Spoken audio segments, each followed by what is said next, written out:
Hello and welcome to another one of our videos in our video series called EQ and You.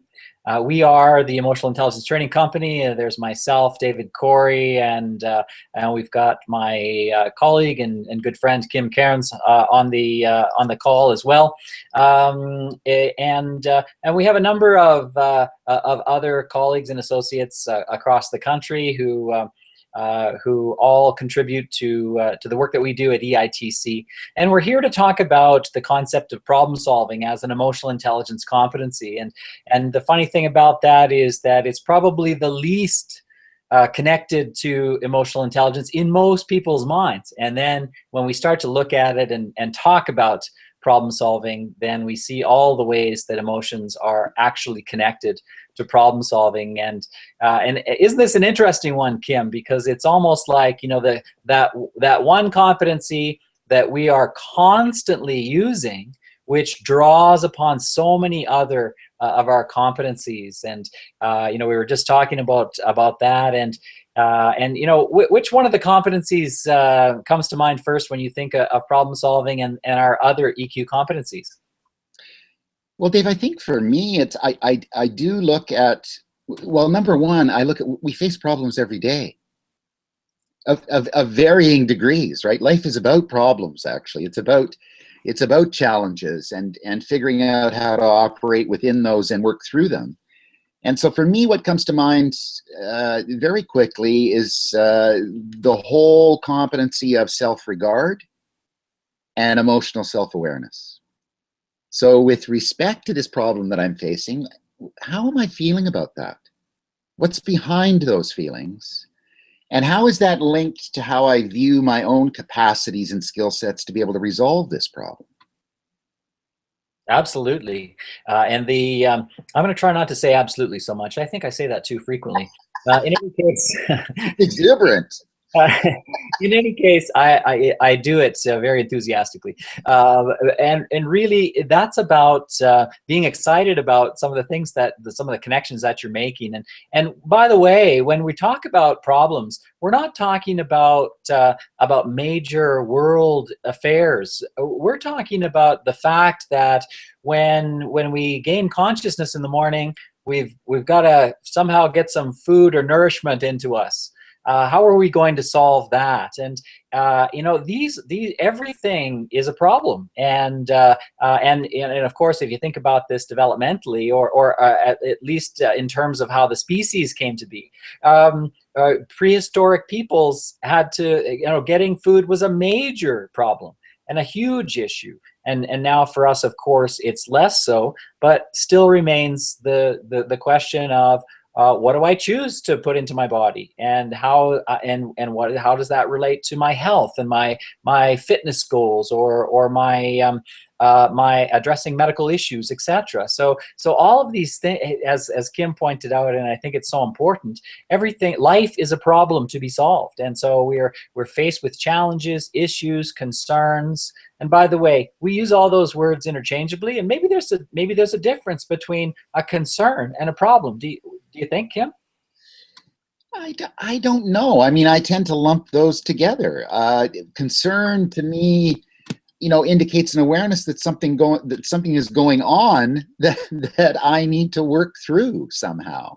Yes.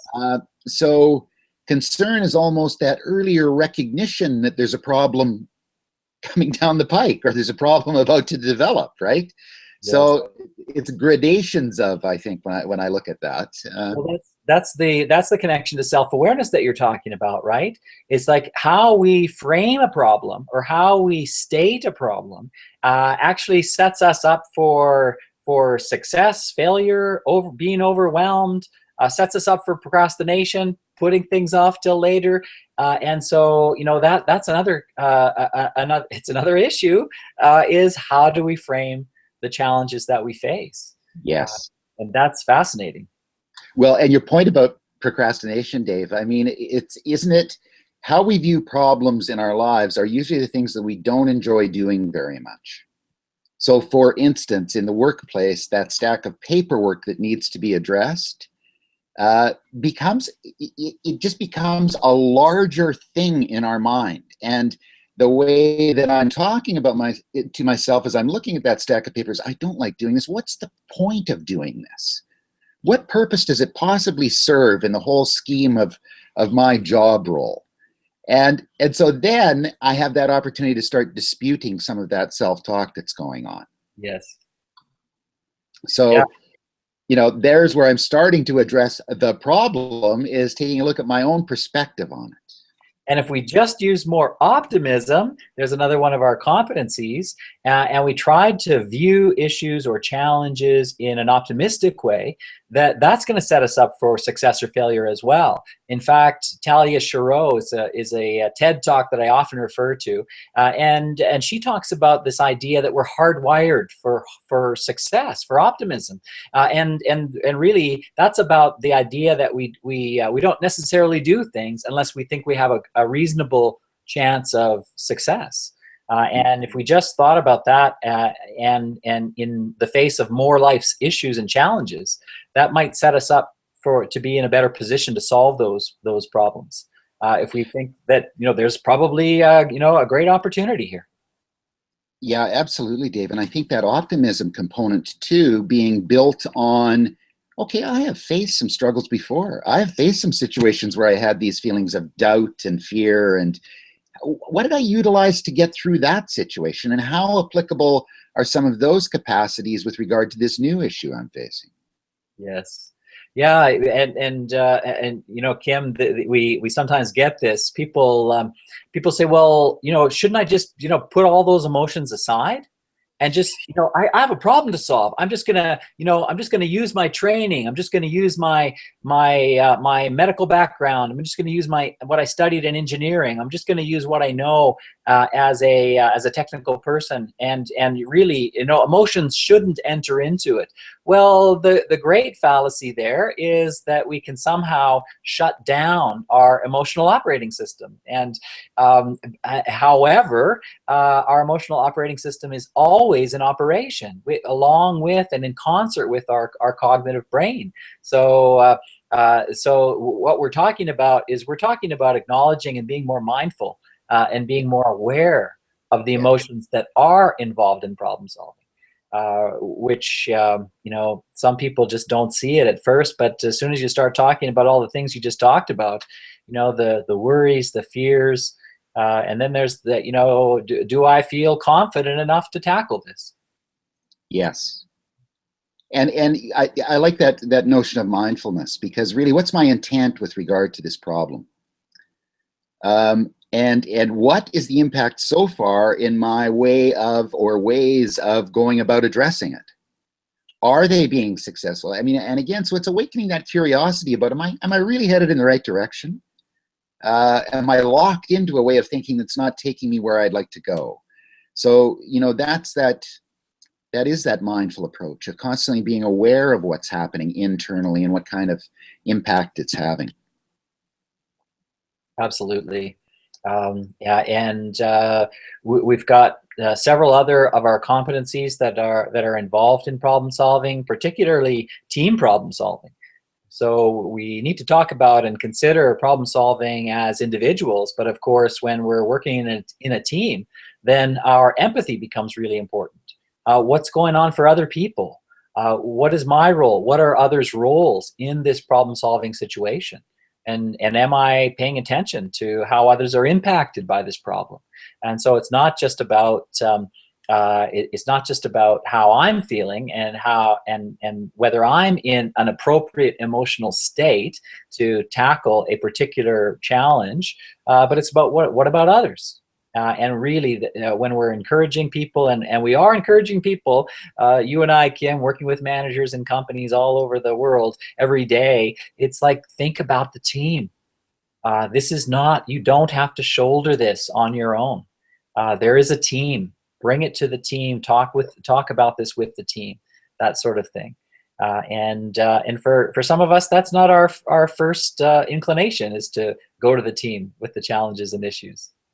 Well, yeah, and especially I think if I have this viewpoint that I'm the leader here, I need to come up with a solution. We run across a lot of people that are driven by that. Because of my role, I'm required to come up with the solutions. And really, that's just a belief about how they're going about being a leader. Yeah. And that belief can start to shift when people see the benefit of, okay, here's the problem we're facing, folks. Here's where I'm frustrated. Here's where I'm confused. Here's where I'm not making any headway. And what other things do all of you have to offer to this situation? Does anybody see any opportunities here that I'm not seeing? So it's about being a bit vulnerable in that. No, yeah, I'm the leader, and I'm a human being who's having some concerns and frustrations with this situation. And that invitation for others to join into the process. Yes, and when people realize when managers realize the extent to making the invitation offers the opportunity for people to buy in, it's kind of an overused expression, this idea of buy-in, but it's so critical and so important that when people are bought in, that is, they're part of the decision, they're part of the solution, then they support the solution and they're behind the solution and they will ensure that the decision, whatever it happens to be, is successful. And so it's just so important. We can't emphasize that enough. Yeah, and I think, the key there is, even if the decision goes in a different way than I'd like to see it go, if I felt that I've been heard and had the opportunity to speak fully about how I'm viewing it, I'm probably going to be okay with the decision that's made. A lot more okay than if I remain silent, passive aggressive, and resentful. In which case, I'm likely to do everything I can to make sure that that decision is unsuccessful, that solution. And we're really wrapping in together several ideas into problem solving as part of the model of emotional intelligence that we use. It's in the decision making composite. So there's decision making, which consists of problem solving. It consists of reality testing and impulse control, and all three are critical and important in the decisions that we make every day. But going back to problem solving again, there's so many other elements, so many other component parts, like creativity, right? We haven't even talked about creativity yet, and don't we want to come up with the creative solution, the one that hasn't been thought of before, that's going to and when we think about continuous improvement, the idea that we're always trying to come up with a better, faster, cheaper, more expedient, more efficient solution, then we need creativity. For that to happen, we got to come out from under the rigid set of rules that society has put on our thinking, and the way that we're streamed by our education system to believe there's one right answer, etc. So that right there, innovation. It's also, interestingly, one of the 4 pillars of our leadership model, Kim. And we really need to help people to understand how important creativity and innovation is to problem solving. Well, and Dave, I like your reference to the education system too. And what came to my mind as you were saying that is, as a little check and balance in my own head, looking at a problem and thinking, okay, this is not a multiple choice exam, actually. This is an essay question. And I'm going to craft that essay over time, and I'm going to have different perspectives on it as I craft that essay.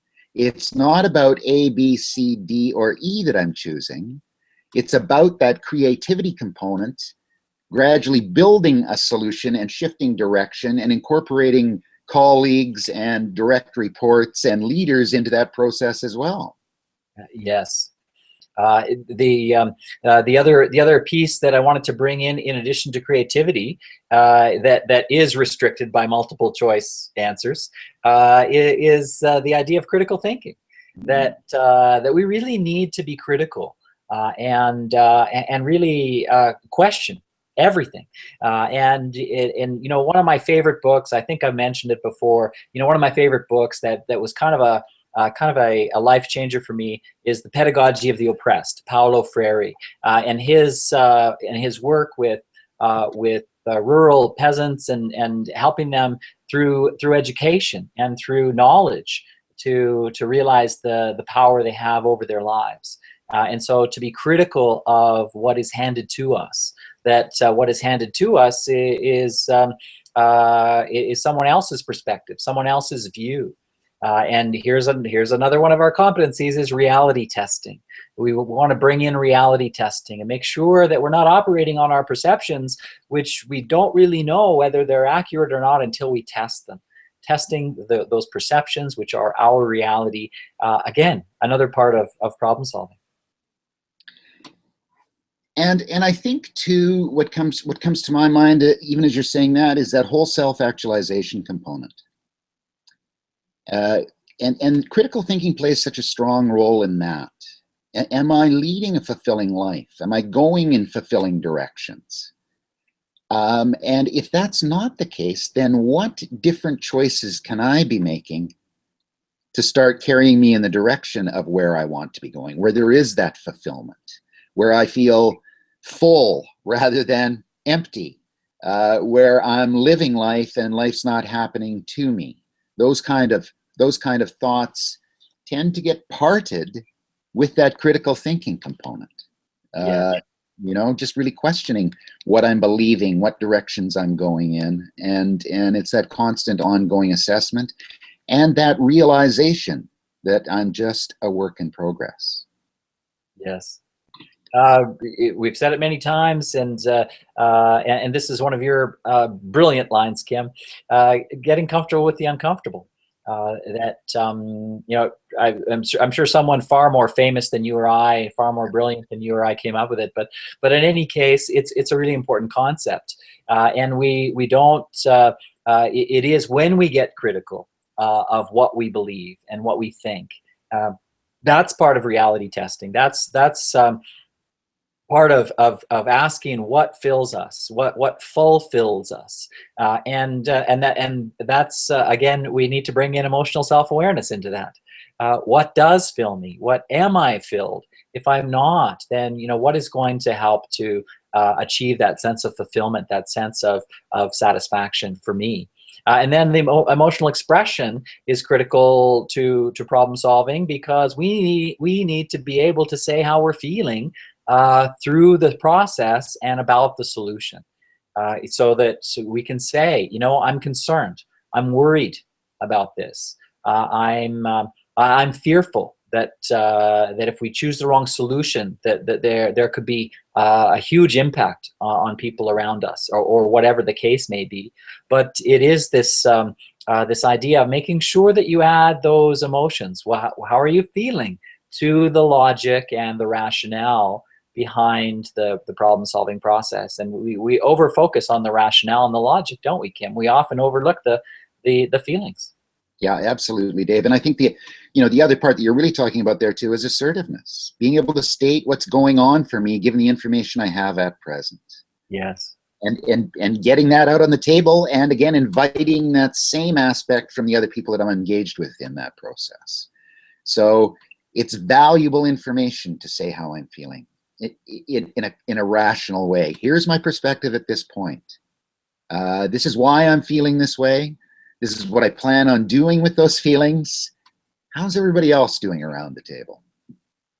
And for all you viewers, really, what we're talking about is we're talking about moving away from, and we've mentioned it many times, moving away from the hierarchy, which is extremely limited in what it can accomplish, to a collaborative. And that doesn't mean getting rid of the hierarchy, because that's a tall order. But what it means is making sure the hierarchy is including people, is inclusive, and you've got an inclusive process. And problem solving, when you include others, you're going to get a better solution. You can't possibly get the best solution. We have some brilliant exercises to demonstrate this that we use in the training room. But alone, we are limited, and we just can't accomplish great and wonderful things. No great and wonderful thing was ever accomplished by oneself. There were always others involved, and it's about intentionally involving others. It's about partnering with all those around us. It's an effective use of human resources. If you are not involving anyone, that's a missed opportunity, a lost opportunity.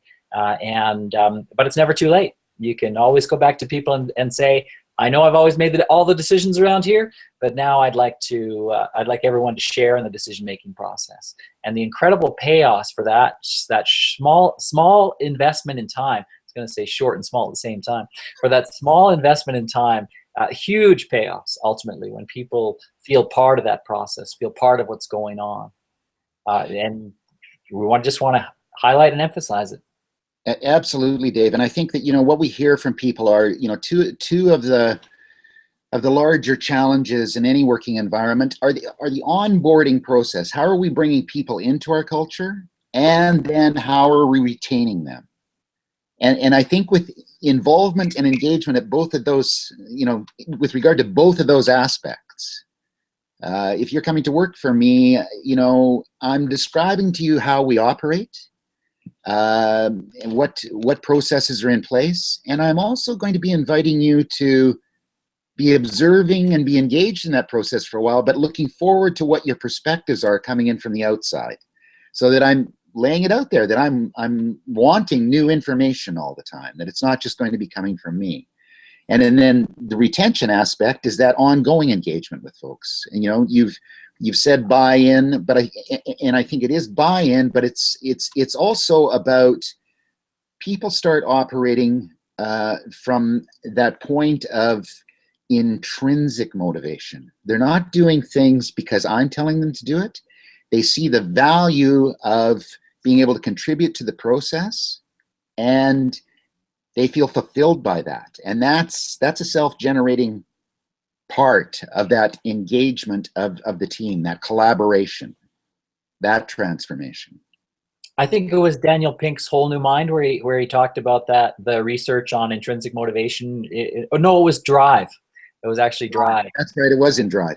Yeah. So he did a great job of outlining the research on intrinsic motivation, and really, Kim, it just keeps revealing itself to us every time we work with a group. We had a fantastic executive team last week in Vancouver. It's just a wonderful, wonderful group. People want to be part of things, right? It's just it never ceases to amaze me how much people want to be a part of things.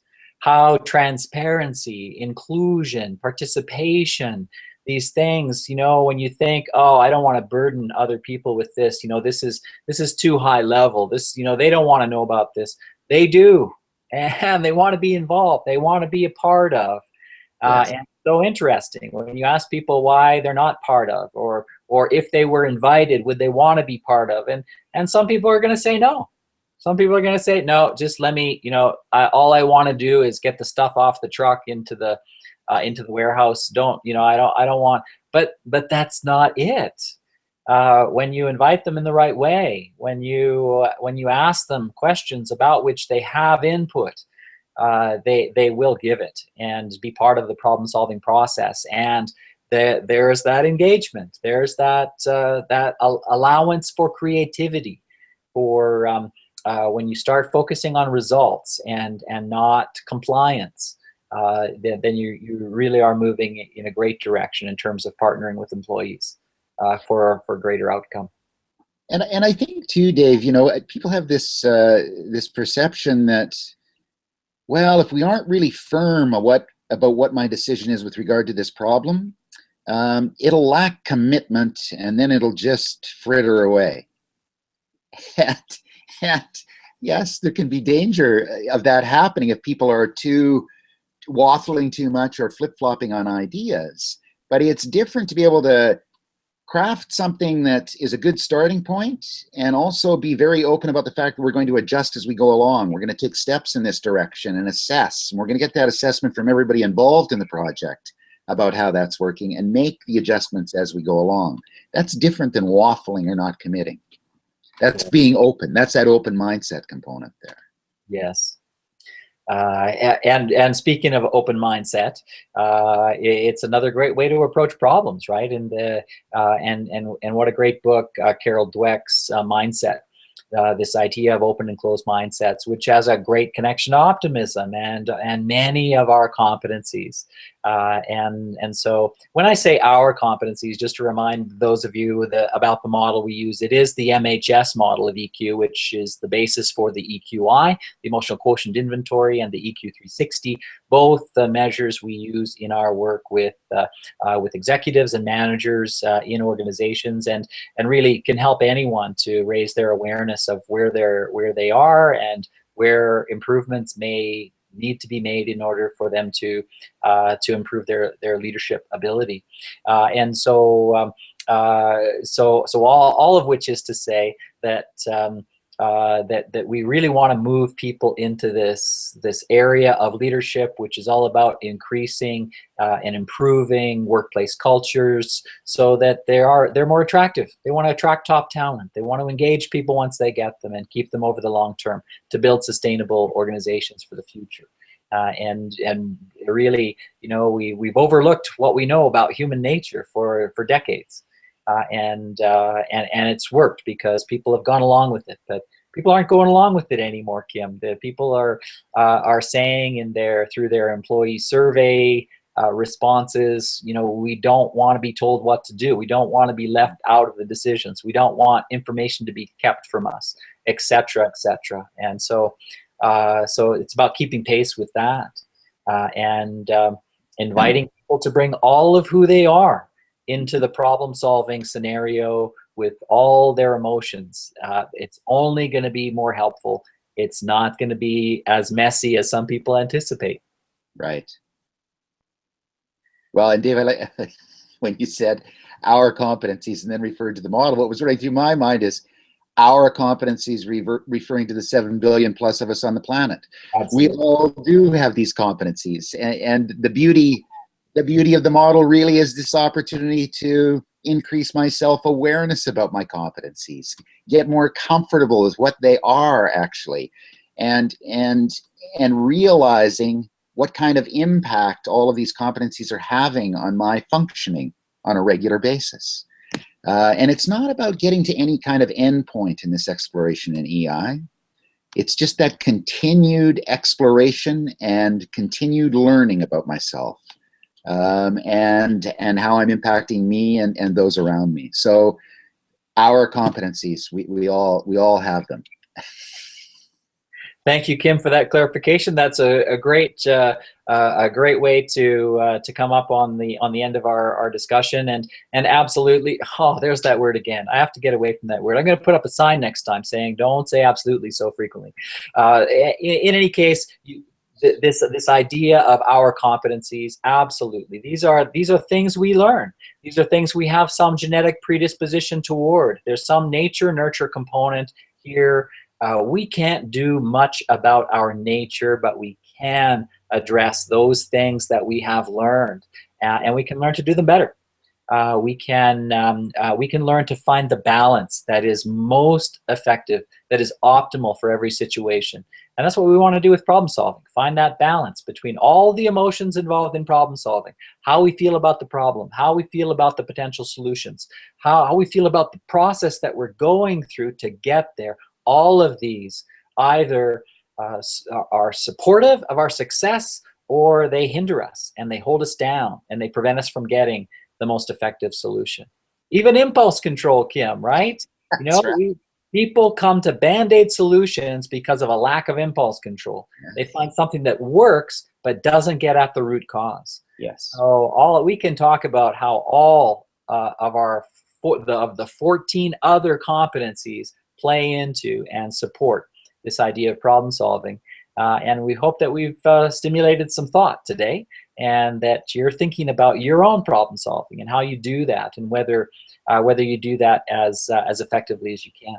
So when we consider emotions, when we consider what's going on beneath our surface in that process, we can't help but become more effective.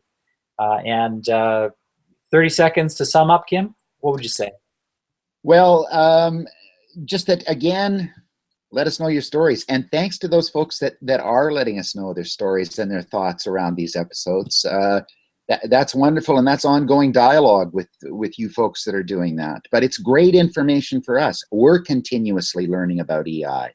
Your inputs, perspectives inform where we go, and it's learning for us. So again, you can reach either one of us, Kim at EITrainingCompany.com, David at EITrainingCompany.com.